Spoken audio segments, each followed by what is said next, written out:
You know, this is your boy Showers. Me have one look a small message for the naysayers them in the music industry.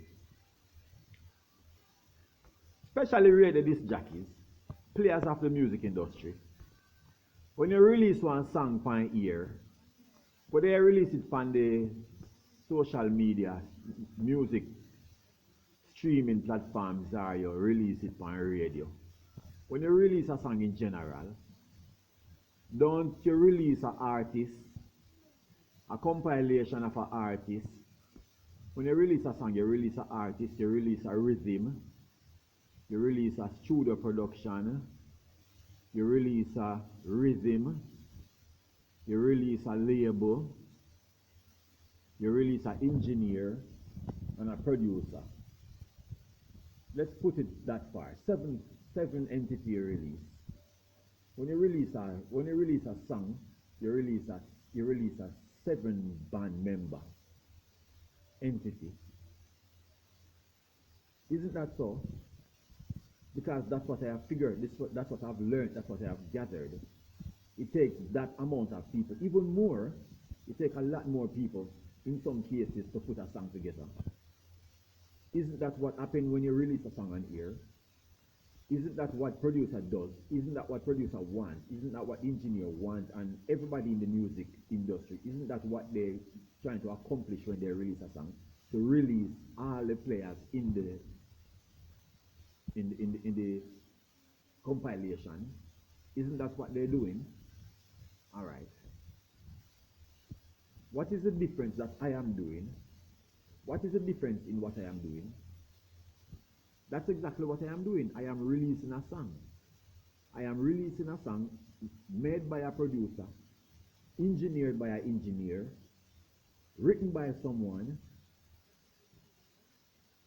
The label is there, the rhythm is there, probably engineered by several different persons. There are so many people behind making an individual track. There are so many people behind making an individual track. Sometimes it comes down to the point where one person take up a lot of spaces because basically one person did a lot more job into putting the compilation together. So one person might be the engineer, the same person might be the producer, the same person might be the writer, the same person might be the owner for the label. But it doesn't exempt that this is what it takes to put the compilation together. Because you cannot put the song together and release the song without these compilations in place, as far as what I gathered. So if that's what the case be when you release a song, isn't that the same thing what I am doing? What's the difference with what I am doing that what I am doing appears different to you, that you might have a different opinion in what I am doing?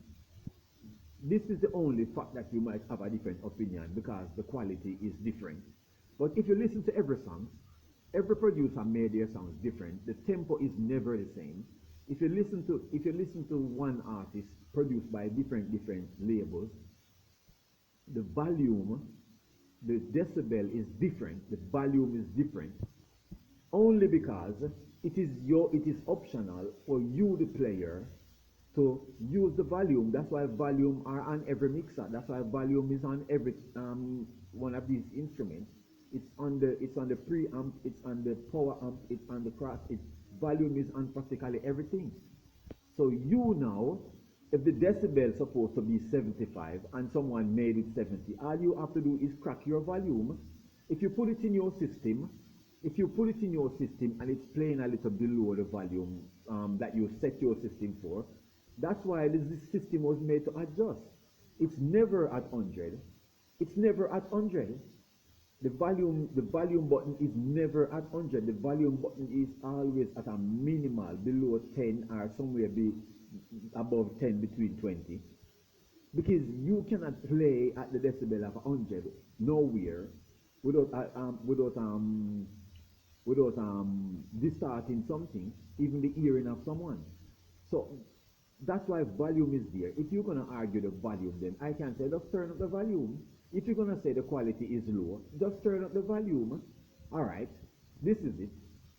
There are songs that created in the 18th centuries that are being played today, right? There are songs that made in the 18th centuries and the 19th centuries that are, I mean, the 17th centuries that are being played today. There are instruments made and recorded in the 17th centuries and the 18th centuries that are being played today on ear. There are songs that made in the 30s and the 20s that are being heard on radio today. And those songs wasn't made through Pro Tools, they didn't made through drum machine, they didn't have the sophisticated technology that we use nowadays that makes music sound powerful.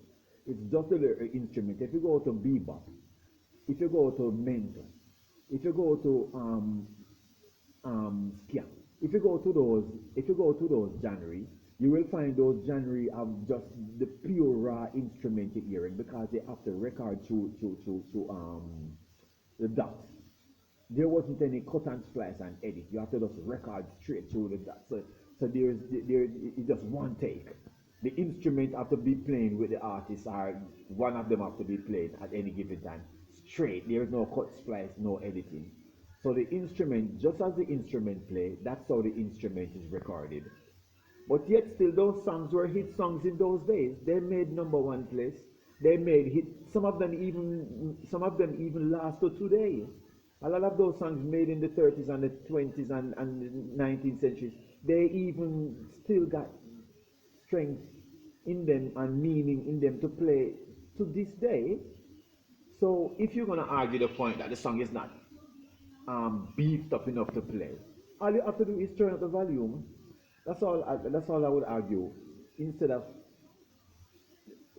instead of going anywhere with your disclaimer, it's just to just set you straight. All you have to do is turn up the volume. All right. The next thing now, what kind of problem is? What other problem would you have in me doing the same thing? Is it because I have taken up too much position in this compilation? It can't be.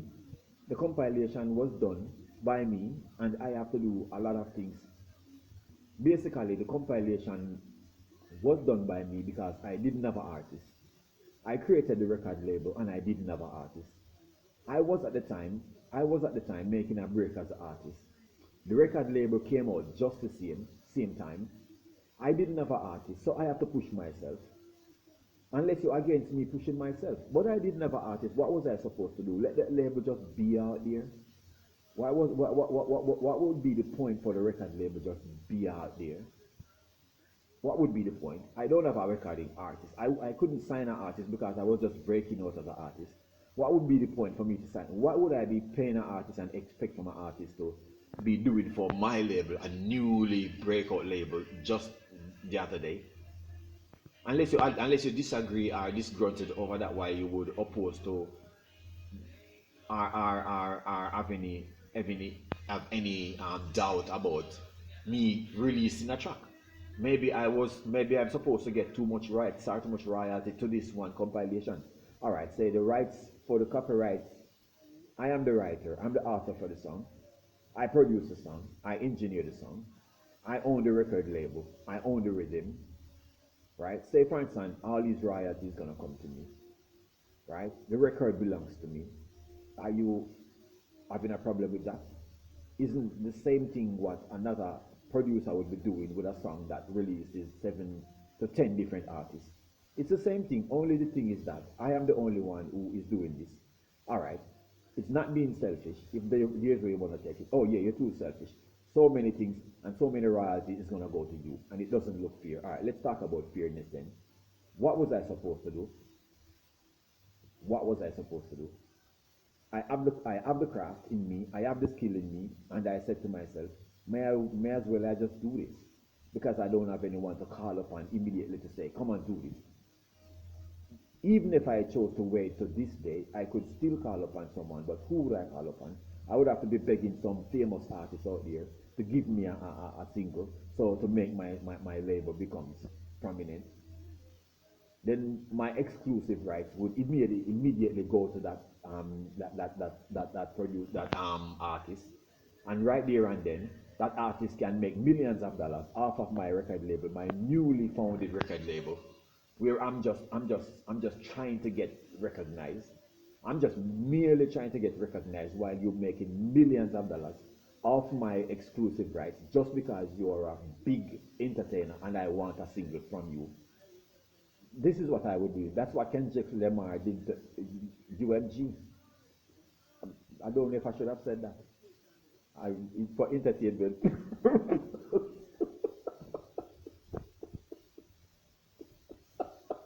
Did I just fucking say that? I swear to God. I did not just say that. I apologize to UMG Music. I apologize to Kendrick Lamar. I don't know what you like did to make him get 5 Grammys and the music and the album of the year and sweep everything clean. Not even one speck of the gold dust come to Jamaica. Even the one that belonged to Jamaica stayed there because of Bob Marley. I don't know, but I don't mean to cast any aspersion on anyone, but this is it. That's what I'm doing here. Maybe you are disgruntled. Maybe you're not feeling good about the way how it's gonna play it out because so many things gonna go to this guy. How is it we're gonna deal with this situation where we're gonna make this one person walk away with so much gold, so much Grammy, and all of that, and he's not under someone else's record label? It cannot happen. He is the owner of the record label. It would be even better if all of that he created is on someone else's record label, but it's on his record label. How can we compete with that? You don't have to compete with it. Just look at it this way. You're just doing what you're supposed to do. You're just doing your job. You're just releasing the song.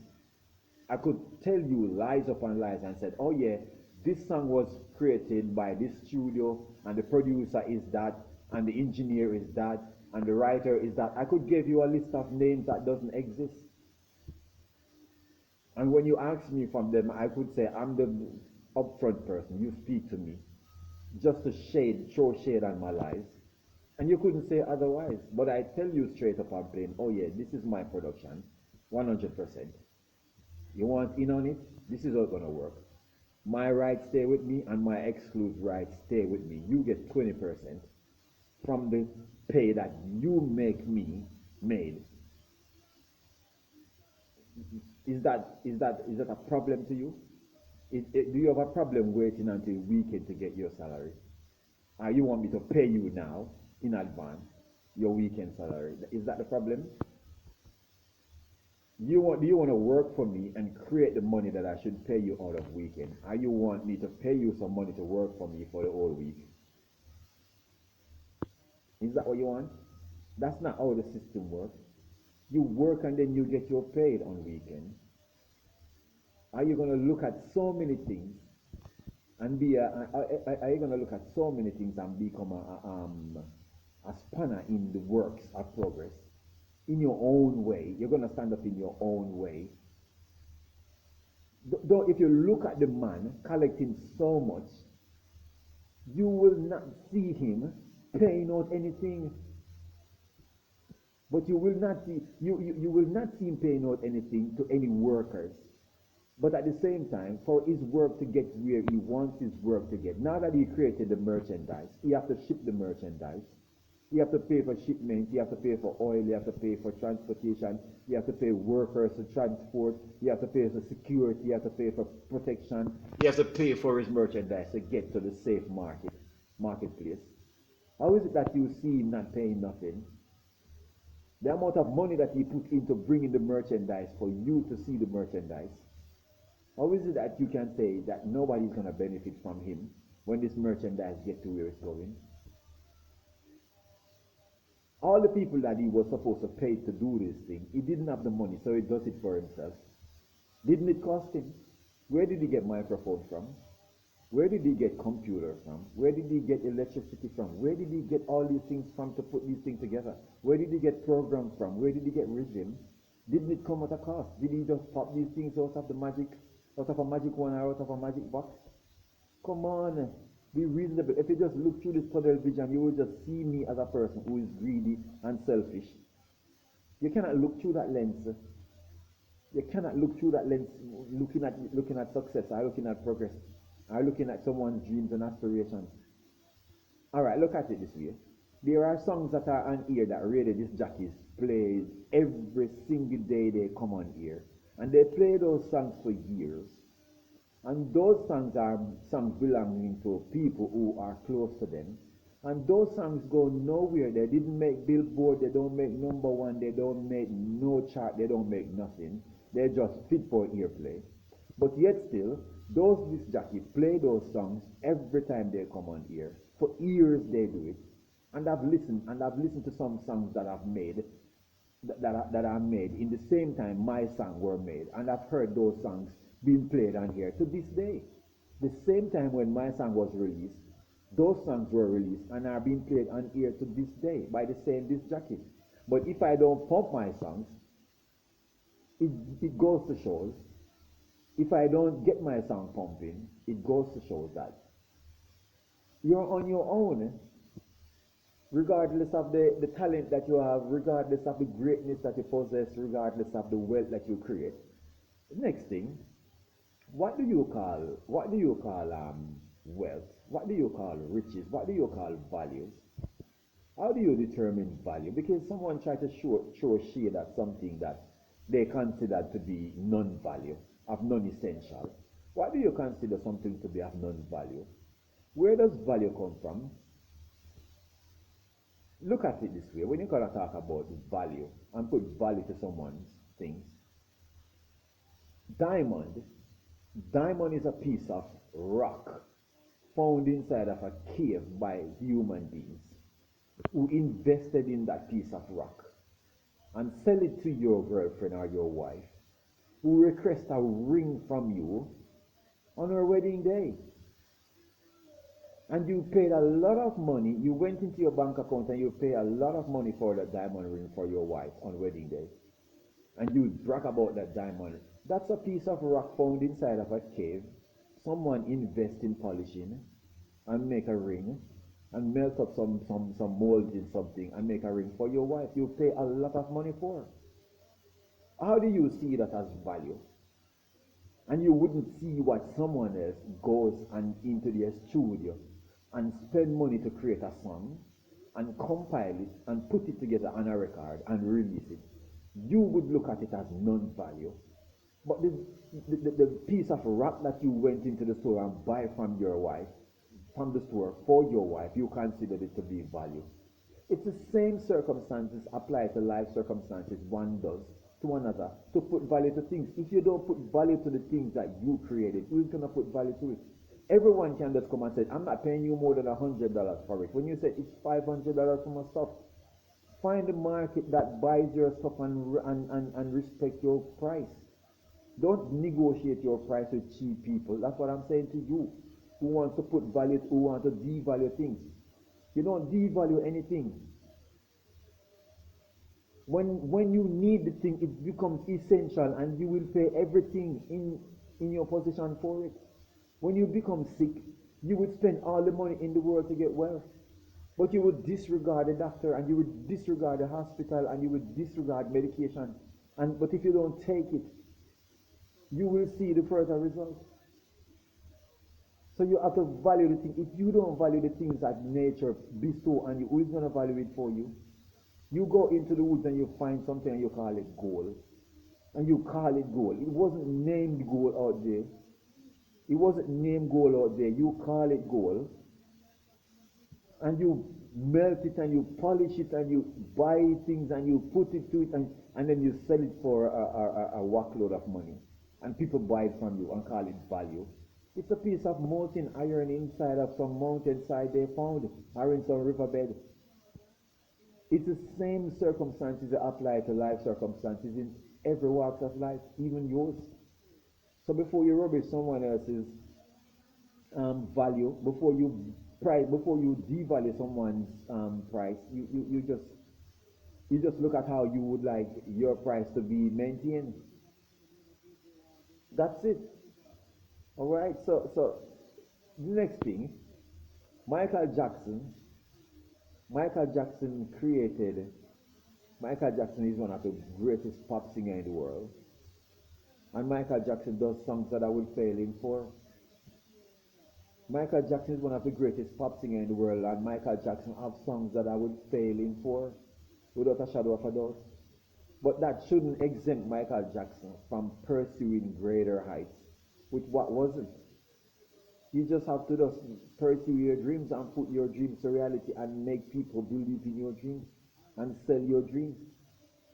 Who don't want your dreams just don't want your dreams. There are a lot of people in this world that don't listen to a Michael Jackson song because they're Christian. And they would not buy his album for $1, even if it's given away, they wouldn't take it because they're Christians. They all have different value and different ideals to life and things. So when you see people holding ideals to what they like, leave them to get their audience. If you're not their audience, just shut off.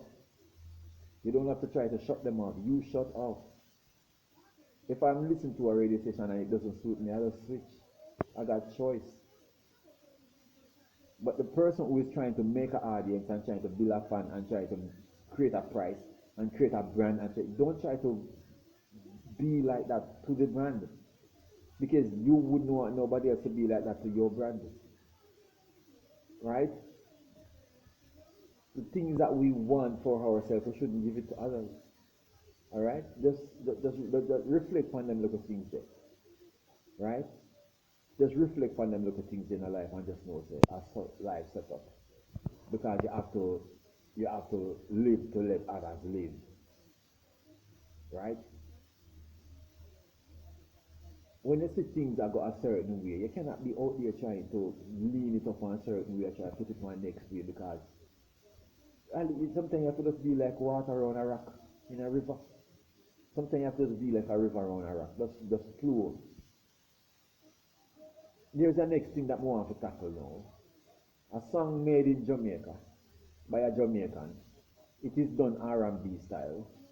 Obviously, it's not gonna sound like the R&B of America because of accent and so on and so forth. But the tempo and the pace, I mean, everything about it emulates R&B. But you're gonna say